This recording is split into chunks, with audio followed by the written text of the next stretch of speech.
Hello Internet, today we have a special episode sponsored in part by HP, with the clear sign of abuse.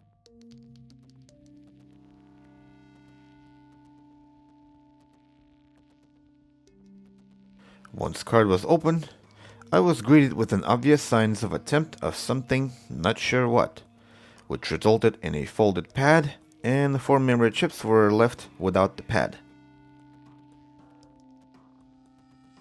We'll get to that once I finish cleaning the old thermal paste. I wonder what that paste is. It's dark, it seems to be wet, but dries around the edges. If you have any clue as what this is, let me know.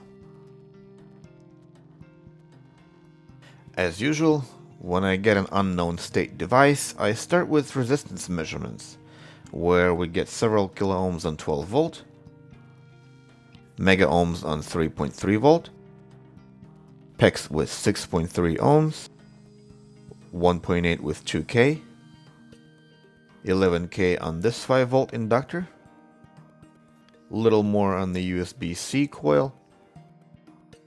This one here is 12 volt, and these two are also 12 volt inductors with several kiloohms. Memory is 37 ohms, a little low for my taste, but you never know. Next on the list is the first pair of data output lines. I want to see similar reading on both, and I do.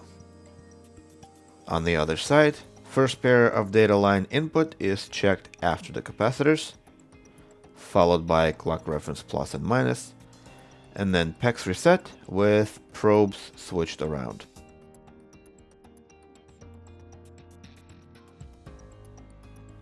Then I follow visual inspection and I do not find any bar marks, but what I do find is the customer's worst nightmare.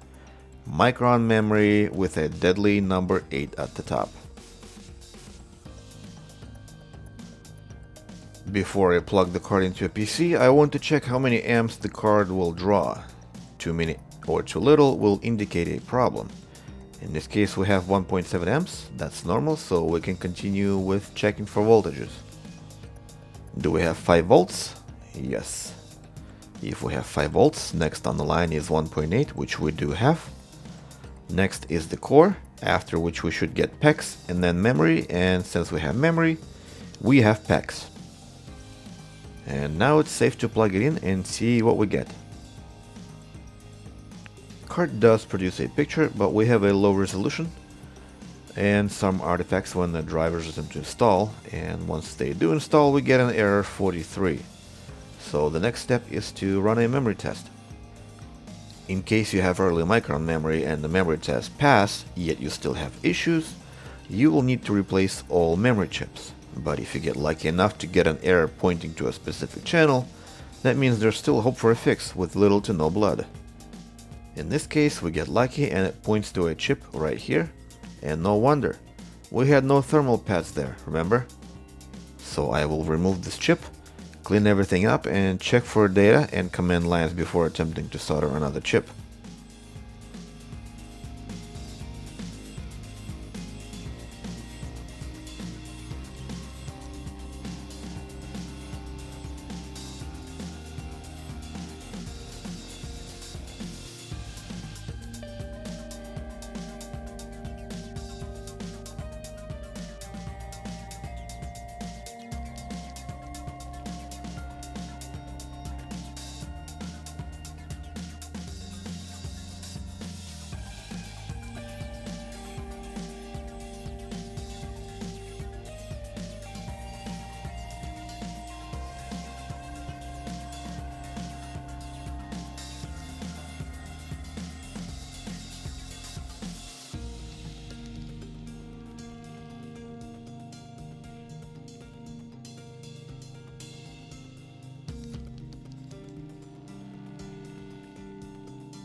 In case one of the data lines is different from the rest, I would have to reball the core to fix that.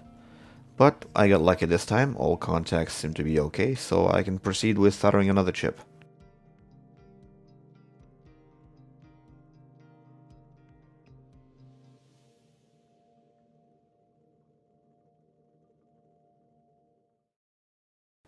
Every time you finish replacing a memory chip, you must check for resistances on memory and 1.8 volt.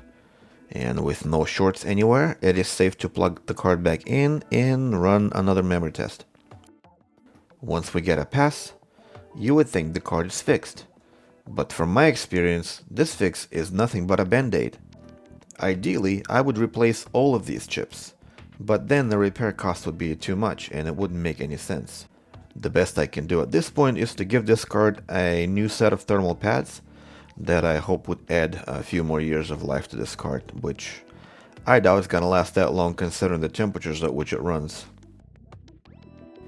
And as you can see here, we are 80 on the core and 95 on memory, and it's not even a 3090. This goes to show that the turbine design cards do not provide sufficient cooling, especially those made by HP. I thought we learned this 10 plus years ago with the 900 series cards, but I guess not all of us were paying attention back then. As of right now, the card is working as you would expect, but high temperatures will soon finish it off one way or another, and I can't do anything about it. I guess you could try a heatsink from another manufacturer. I don't know, I've never tried it myself, and if you have, please let me know. It would be interesting to know if that actually works. And as for you, please leave me a comment below, hit the like button, and don't forget to subscribe for more repairs. And if you need a repair, feel free to contact me by following the link in the description. Goodbye.